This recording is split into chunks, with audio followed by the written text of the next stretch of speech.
Student welcome back my YouTube channel. आप सभी का हमारे यूट्यूब चैनल गौरव फुट में फिर से स्वागत है। तो स्टूडेंट, आप सभी लोगों का, बहुत सारे स्टूडेंट का मुझसे सवाल था कि सर हम राजस्थान से बीएससी नर्सिंग करना चाहते हैं। राजस्थान में बीएससी नर्सिंग करने के लिए आपको Rajasthan university of health science RUHS का एक एंट्रेंस एग्जाम देना होता है।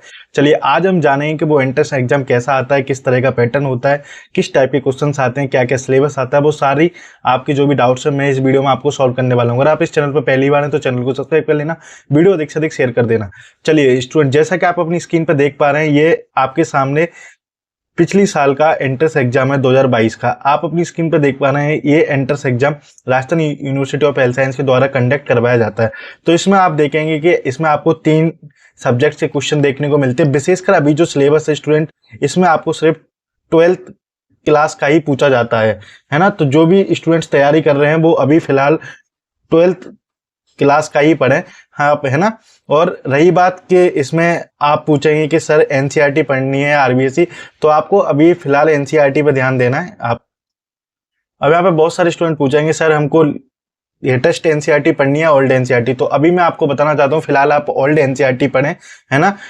लेटेस्ट में कुछ चीजें हटाई गई हैं जो कि इम्पोर्टेंट हैं आप लोगों के लिए, वो एग्जाम में पूछी जा सकती हैं। तो इसलिए आपको अभी ओल्ड एनसीईआरटी पढ़नी है, सिर्फ आपको 12th क्लास की एनसीईआरटी पढ़नी है, क्योंकि मोस्टली आरयूएचएस जो यूनिवर्सिटी का जो एंट्रेंस एग्जाम होता है उसका सिलेबस नीट से बिल्कुल डिफरेंट होता है। अगर आप अभी भी नीट या एम्स जैसे या फिर एससी नर्सिंग की तैयारी किए हुए कोर्स की प्रैक्टिस कर रहे हैं तो वहाँ का सिलेबस अलग है और राजस्थान का सिलेबस अलग है। तो आप एक बार सिलेबस जरूर मैच करें। जैसा आप स्क्रीन में आप अपने सामने पेपर देख पा रहे हैं, पेपर अगर बात करें तो स्टूडेंट न्यूमेरिकल आपको बहुत कम ही देखने को मिलेंगे। अगर यहाँ पे बात करें न्यूमेरिकल जो आपको मिलेंगे वो डायरेक्ट फॉर्मूला बेस्ड न्यूमेरिकल आपको देखने को मिलेंगे, है ना। कोई डायरेक्ट न्यूमेरिकल नहीं आता। अगर आप सोचे कि फिजिक्स में डायरेक्ट न्यूमेरिकल आता हो या केमिस्ट्री में आता हो तो नहीं। यहाँ पे जो पैटर्न रहता है वो मोस्टली थ्योरी बेस्ड पैटर्न रहता है। जो भी क्वेश्चन पूछते हैं वो मोस्टली थ्योरी बेस्ड क्वेश्चन ज्यादा होते हैं ना। तो यहाँ पे अगर आप पेपर में देखेंगे आपके सामने अगर कोई फॉर्मूला बेस्ड डायरेक्ट, अब ये पूछ रहा है ना, ये कितना सिंपल क्वेश्चन आया है। ये पूछा है एक इलेक्ट्रॉन वोल्ट बराबर होता है, तो आप डायरेक्ट वैल्यू याद रखनी होती है आपको। कोई भी ऐसा बड़ा क्वेश्चन आपको देखने को नहीं मिलेगा, सिर्फ जो भी न्यूमेरिकल आएगा। तो जैसे यहाँ पे एक बात करें, एक न्यूमेरिकल 32 आया हुआ है ना, एक आपका डायरेक्ट पूछा हुआ है। इसमें आपको बहुत कम ही न्यूमेरिकल देखने को मिलते हैं। मुश्किल से अगर फिजिक्स में टोटल बात करें तो 3 या 4 न्यूमेरिकल मिलेंगे जो आपके पूरे ओवरऑल न्यूमेरिकल होंगे फिजिक्स में, है ना। तो यहाँ पे जो क्वेश्चन का जो पेपर पैटर्न है और आपको हर एक यूनिट जो भी फिजिक्स में आप पढ़ रहे हो उनके फॉर्मूला आपको अच्छे से याद करने हैं, है ना। वो मैं आपको लिख देता हूँ क्या क्या याद करके चलना है। फॉर्मूला आपको अच्छे से याद करने हैं। दूसरा, आपको इट या फिर बीमा याद करनी है, जो भी फॉर्मूला है उसका, क्योंकि यहाँ पे अगर क्वेश्चन नंबर आप देखेंगे 25 में तो यहाँ पे डायरेक्ट आपकी बीमा पूछी, अगर आपको फॉर्मूला आता है तो वो भी आप निकाल सकते हो। तो ओवरऑल अगर बात करें तो फिजिक्स का पेपर न्यूट्रली रहता है, इतना हार्ड नहीं आता। आपकी थ्योरी और आपके कॉन्सेप्ट क्लियर तो आप अच्छे से कर पाएंगे, है ना। तो इसलिए जो भी मैं आपको बता रहा हूँ वो ध्यान से सुन लीजिए, क्योंकि ऐसी चीज आपको और कोई नहीं बताने वाला यूट्यूब पे कि किस तरह का पेपर आता है। क्योंकि जब भी अपन किसी भी स्टेट का एंट्रेंस एग्जाम देते हैं तो हमारे दिमाग में कहीं ना कहीं ये क्वेश्चन रहता है कि कहीं से हमें पेपर मिल जाए या फिर पेपर के बारे में पता चल जाए कि किस तरीके का पेपर आता है। तो आगे जब भी हम क्वेश्चन करेंगे तो और जब भी हम एंट्रेंस एग्जाम में बैठेंगे तो अपने लिए बहुत सारी चीजें इजी हो जाएंगी और हमको तैयारी का पता भी चलता है कि किस तरीके से तैयारी करनी है।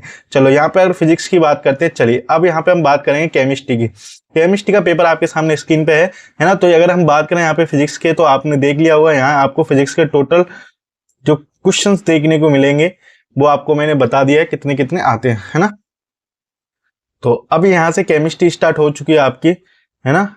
एक शून्य क्रम अपक्रिया का हाफ लाइफ टाइम। यहाँ पे अगर केमिस्ट्री की बात करें तो 12th क्लास की केमिस्ट्री आती है। और अगर ऑर्गेनिक और इनऑर्गेनिक और फिजिकल की बात करें तो किस तरह से वेटेज रहता है कि ऑर्गेनिक केमिस्ट्री कितनी आती है, इनऑर्गेनिक केमिस्ट्री कितनी आती है, फिजिकल केमिस्ट्री कितनी आती है, तो उस सब पे मैं यहाँ पे बात करने वाला हूँ। तो आप सभी देखेंगे यहाँ पर ओवरऑल जो क्वेश्चन पैटर्न है वो यहाँ पे आपको इस बार ऑर्गेनिक का थोड़ा ज्यादा देखने को मिला था।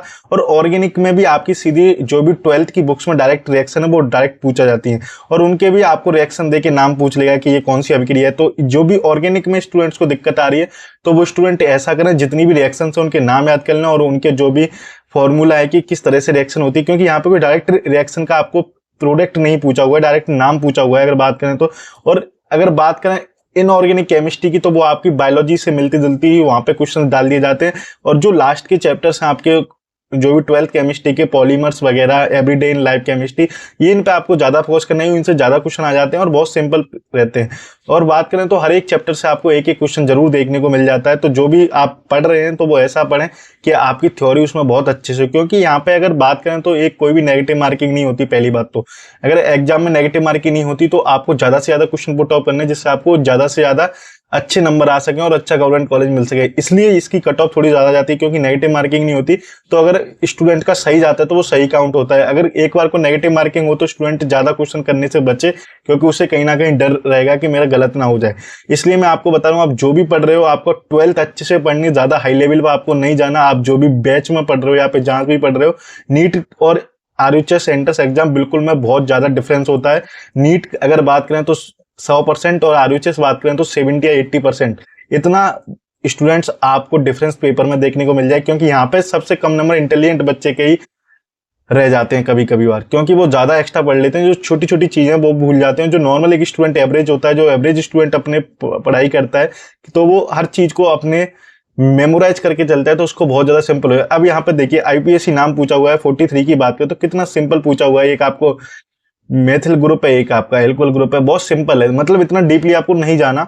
आपको अगर आपने 12th में अगर आप बेसिक स्टूडेंट्स हो, आपने नीट की कोचिंग भी नहीं की है, फिर भी आप इस पेपर में अच्छे नंबर ला सकते हैं। क्योंकि बहुत सारे स्टूडेंट्स को हम अपनी टेस्ट सीरीज लॉन्च करते हैं, उनको यही पैटर्न रखते हैं। क्योंकि हमारी जो टेस्ट सीरीज है वो अदर यूट्यूबर्स या फिर अदर एजुकेटर से बिल्कुल डिफरेंट है, क्योंकि मैं सिर्फ आरयूएच पे ही फोकस करता हूँ और आरयूएच का जो एग्जाम पैटर्न होता है उस पर फोकस करता हूं। क्योंकि मुझे पता है कि स्टूडेंट को सिर्फ आरयूएच का एग्जाम दिलवाना है, मुझे नीट का नहीं दिलवाना। तो जो भी स्टूडेंट्स तैयारी करें उस टाइम जरूर टेस्ट सीरीज ज्वाइन करना। टेस्ट सीरीज आपको मैं डायरेक्ट अपने चैनल पर आके बता दूंगा किस तरीके से मिलेगी। बाकी मैं खुद अपने चैनल से आपको फ्री क्लासेस दूंगा, जो आपके लिए बहुत ज्यादा इंपॉर्टेंट होने वाली है। चलिए, हमने यहाँ पे फिजिक्स केमिस्ट्री की बात कर ली। अब बायोलॉजी की बात करें तो बायोलॉजी में अगर आप देखें, ये तो केमिस्ट्री वाला पोर्शन है, इसमें इनऑर्गेनिक केमिस्ट्री के आपको क्वेश्चन देखने को मिले। ऑर्गेनिक के आप देखो, ये जो क्वेश्चन है 55, ये क्वेश्चन आपने कई बार देखा होगा। सिंपल सिंपल क्वेश्चन है, आपके डायरेक्ट जो एनसीईआरटी में आपके एग्जाम्पल दिए वो डायरेक्ट ही पूछ लिए जाते हैं। आपको बाहर से कोई क्वेश्चन देखने को टफ मिलेगा नहीं, है ना। और ये जो पेपर देखिए शनिवार किसका, इसका अभी इस साल ये चैप्टर हटा दिया है। पर आप सोचिए कि अगर ये क्वेश्चन नेक्स्ट बार रिपीट हो गया, क्योंकि आरयूएच अपना जो पेपर बनाता है वो ओल्ड एनसीईआरटी से ही देख के बनाएगा। जहां तक पॉसिबिलिटी 98% संभावना यही है। 1-2% न्यू सिलेबस पर जा सकता है, इसलिए आप अभी ओल्ड एनसीईआरटी पढ़ो, जिससे आपके कॉन्सेप्ट अच्छे से क्लियर हो जाए। चलिए, अगर बात करें बायोलॉजी की तो बायोलॉजी भी आपकी नॉर्मली आती है। जैसा कि अगर आप बायोलॉजी बहुत अच्छे से नॉर्मल पढ़ लेते हो तो आपके बहुत अच्छे नंबर आ जाएंगे। तो इस तरह से पूरा पेपर था, जिसमें आपके 100 क्वेश्चन हैं, जो मैंने आपको स्क्रीन पर बता दिए हैं, है ना। 89, 91, 92। तो इस तरह से स्टूडेंट आपका यहाँ पे ये पेपर एनालिसिस की जो प्रक्रिया है वो खत्म होती है। तो आई थिंक आपको सारे कॉन्सेप्ट क्लियर हो गए हैं। नेगेटिव मार्किंग नहीं होती, ये चीज ध्यान रखनी है। जब भी आप पढ़ने बैठ रहे हो तो एनसीईआरटी पहले पूरी करनी है, और आपके जो एनसीईआरटी के ऑब्जेक्टिव क्वेश्चंस हैं, यहाँ पर जो एग्जांपल दिए हुए हैं केमिस्ट्री और फिजिक्स में, वो जरूर आपको देख के जाने। बाकी आपको हम टेस्ट सीरीज देंगे तो वो आप ज्वाइन जरूर करना, उससे प्रैक्टिस करना। और मैं बता दूं, एम्स बीएससी नर्सिंग का सिलेबस, आरयूएच बीएससी नर्सिंग का सिलेबस, नीट का सिलेबस, तीनों का डिफरेंट होता है। तो आप जो भी तैयारी कर रहे हो, आप नीट की अगर तैयारी करते हो अच्छी बात है, आरयूएच के लिए आपको थोड़ा बेसिक चीजें भी आना जरूरी है, क्योंकि नीट का लेवल और आरयूएच का लेवल बिल्कुल डिफरेंट होता है। Thanks for watching this video, please do like and subscribe this channel.